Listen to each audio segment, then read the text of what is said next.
O tesouro One Piece é o último objetivo de todos que resolveram seguir pela vida como piratas e que querem algum tipo de reconhecimento ou poder através dele. Não só o título de rei, como também o conhecimento obtido ao chegar a Laugh Tale, faz com que qualquer pessoa que o tenha se torne uma ameaça para o governo mundial, pois lá, aparentemente, há vestígios da história que foi apagada. Nessa ilha há algo que até mesmo possa dizer quem foi Joy Boy. Afinal, Roger, quando chegou até lá, disse que gostaria muito de ter vivido na mesma época que esse sujeito. Pensando nisso, eu quero apresentar a vocês as 8 pessoas que mais chegaram perto de achar o One Piece. Infelizmente, alguns deles já foram de F nessa corrida maluca. Antes de a gente começar, é bom a gente relembrar que estamos na reta final da série, e basicamente já sabemos como alguém pode reivindicar o tesouro. O que nos falta mesmo é alguém ir lá e fazer isso. Como já nos foi dito, no mundo existem 30 Poneglyphs. Entre esses, 4 são de rotas e ao juntá-los, a localização de Laugh Tale é revelada.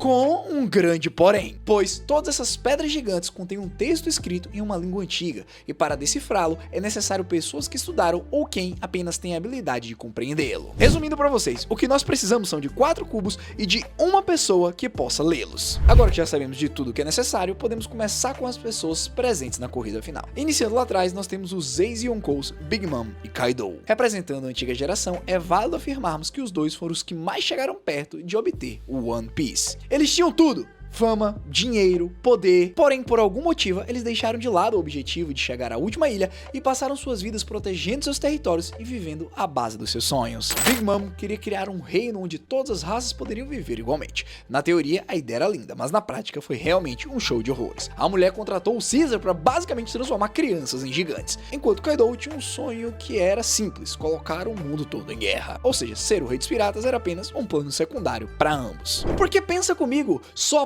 pouquíssimo tempo atrás, durante o arco de Wano, que os dois resolveram se unir para tentar fazer alguma coisa. Em termos de força bruta, a união dos dois se provou ser algo de outro mundo. Tanto é que o principal fato dos supernovas terem conseguido vencê-los é que logo no começo eles separaram os dois Yonkous. Imagina aí se os dois começassem a usar Hakai sem parar, ninguém ia sobreviver. O ponto importante aqui é que com essa aliança eles teriam 2 dos 4 Road Poneglyphs. Infelizmente para eles, os Minks realmente lutaram e estavam prestes a dar as suas vidas para proteger o Uraizo e o terceiro Road. Contudo, se por algum acaso a aliança Ninja, Mink, Pirata e Samurai perdesse, com certeza em algum momento ele seria encontrado. Faltando só o quarto e último, que ainda não foi revelado, mas sabemos que está em posse do Homem de Cicatriz de Queimadura. Alguém que com certeza Kaido e Big Mom, utilizando seus recursos, achariam. Independente, agora é tarde demais. Os dois foram derrotados e substituídos pela nova geração. E agora estão curtindo a sua aposentadoria no fim de um vulcão banhado a lava lá em Wano. E agora, continuando nossa lista, nós temos alguém que conseguiu se sobressair com a derrota desses dois últimos Yonkous e teve uma certa vantagem.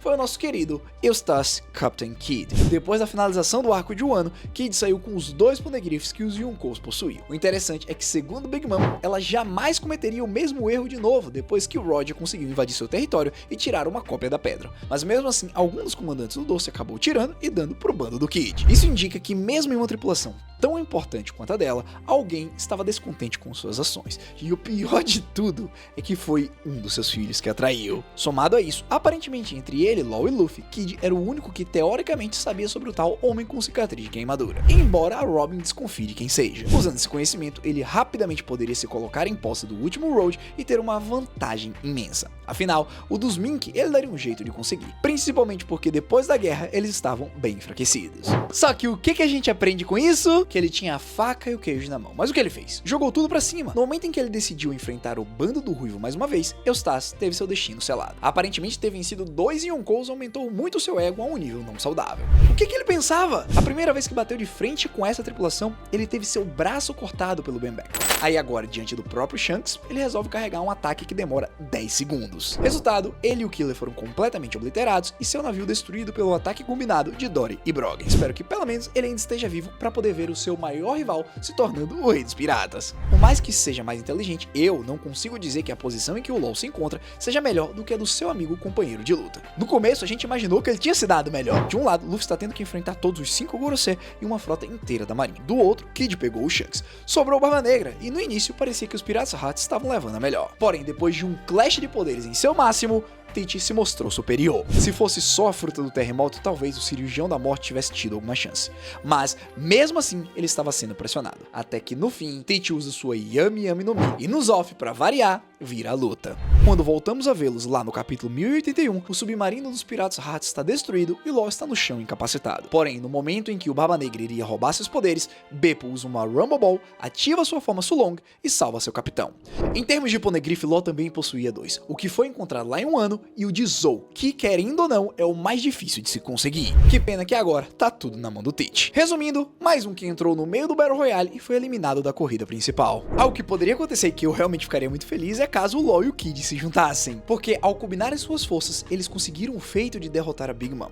Ou seja, tá mais do que óbvio que sozinho eles não conseguiram muitas coisas, mas juntos, aí papai, até Luffy teria um certo trabalho. Fora que, se eles tivessem essa ideia de criar mais uma vez uma aliança, eles teriam 3 dos 4 Roads, e ainda o conhecimento do Kid e do Killer pra achar o homem de cicatriz de queimadura. Mas vamos ser sinceros, né, eles jamais dividiriam a coroa. Acho muito mais plausível que agora que os Piratas Heart perderam e o Beppo foi obrigado a sair correndo com seu capitão, eles se juntem ao Chapéu de Palha, e aí sim, por Law ser um Di, ele tenha talvez a oportunidade de ver os segredos do mundo serem revelados. Não como o rei, mas sim como alguém que auxiliou o Luffy a chegar nessa posição. Seguindo, agora vamos focar no top 4 pessoas que mais estão perto de achar o tesouro. Começando por ele, Bug, o palhaço estrela. Para muitos de vocês, Bug continua sendo um meme ambulante que apenas tem sorte de chegar onde chegou. E claro, nunca chegou sequer a possuir um Road Poneglyph. Bom, vocês estão corretos de certa forma, mas da mesma forma que ele sempre foi atrapalhado e desajeitado, ele chegou a fazer algo que precisa de muita coragem para se fazer. Lá no capítulo 1082, o palhaço gritou para todos os seus seguidores que quer ser o rei dos piratas. E como sabemos, essa afirmação tem poder. Ao dizer isso para milhares de pessoas, o Yonkou automaticamente move o coração dos seus subordinados. Então qualquer pessoa que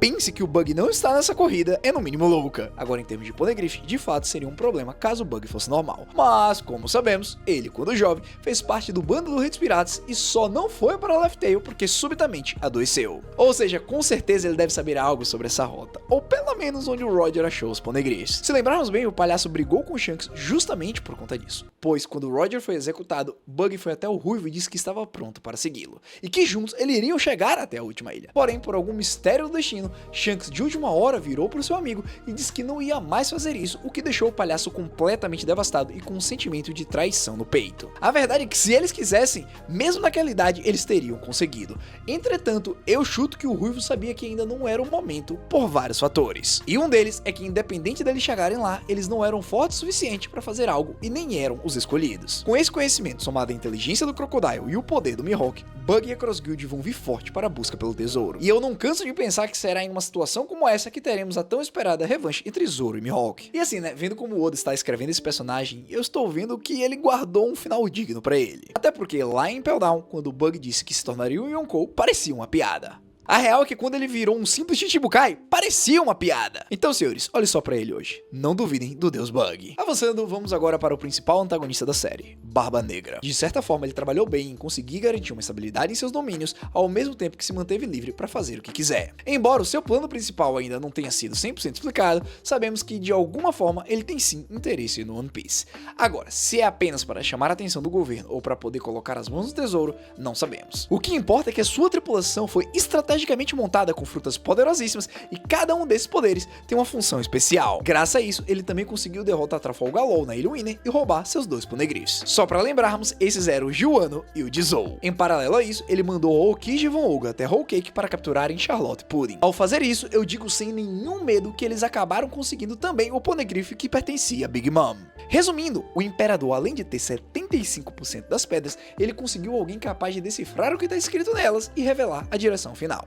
Agora, falta encontrar o homem com cicatriz de queimadura. Teach é inteligente o suficiente e tem recursos em abundância para poder obter as informações necessárias que o levarão a essa figura misteriosa. Mais uma vez, eu não me surpreenderia se o Oda fizesse o Teach ser o rei dos piratas antes do Luffy. Seria meio poético, como se a escuridão tomasse conta do mundo antes do alvorecer trazido pelo Guerreiro da Libertação. Avançando, existe uma pessoa que jamais poderíamos esquecer, a Kagami no Shanks. E na minha opinião, é o candidato perfeito para vencer essa corrida. Em termos de Poneglyphs, o Ruivo tem menos do que o Luffy, e o Teach, uma vez que depois que ele derrotou o Kid, ele apenas ficou com 2. Contudo, assim como o Bug, isso não importa pra ele. Afinal, ele estava lá quando Roger reuniu todos os 4 e Oden os traduziu, revelando assim a rota final. Da mesma maneira que disse anteriormente, Shanks tinha tudo pra ter ido buscar o tesouro quando Roger morreu, mas ele optou por não fazer. Temos também uma clara distinção na maneira como ele anunciou que faria isso. Nós já cansamos de ver o Luffy gritar várias vezes que será o rei dos piratas, e até mesmo o Bug chorou ao proferir essas palavras, provando assim que é algo que você realmente precisa desejar do fundo da sua alma. Então, a cena que vemos lá no final de Wano, com Shanks olhando para o Ben Beckman e dizendo de forma casual que está na hora deles irem buscar o One Piece, faz parecer que não será nenhum desafio. Na real, como muitos teorizaram, parece muito bem que ele sempre soube onde estava localizado, ele apenas não queria ir até lá. Porém, agora que Luffy finalmente despertou e as peças finais estão começando a aparecer, ele decidiu agir. Agora eu vou levantar uma hipótese. Embora eu realmente tenha dito que ele é o candidato ideal e principal, eu me pergunto se ele vai conseguir chegar até o final. Vejam bem, seu objetivo atual ainda continua não sendo essa corrida, e sim parar o Barba Negra por algum motivo. Enquanto ele estiver empenhado nessa função, acredito que ser o rei dos piratas seja apenas um segundo projeto, algo que nem mesmo ele vai querer levar a sério, porque o Ruivo sabe que o seu pupilo é o herdeiro da vontade do seu capitão e aquele destinado a usar essa coroa. O que nos leva então a ele, Monkey D. Luffy. O Chapéu de Palha atualmente está preso em um cerco que tomou proporções maiores do que qualquer um de nós jamais sonhou. Além de ter que lidar com uma frota inteira da marinha, os Chapéus de Palha estão tendo que aguentar 5 Goroseis extremamente poderosos e imortais, o que significa que não importa o que eles façam, nada pode parar os demônios. Resta apenas a fuga. Enquanto eles tentam se dirigir para Elbaf,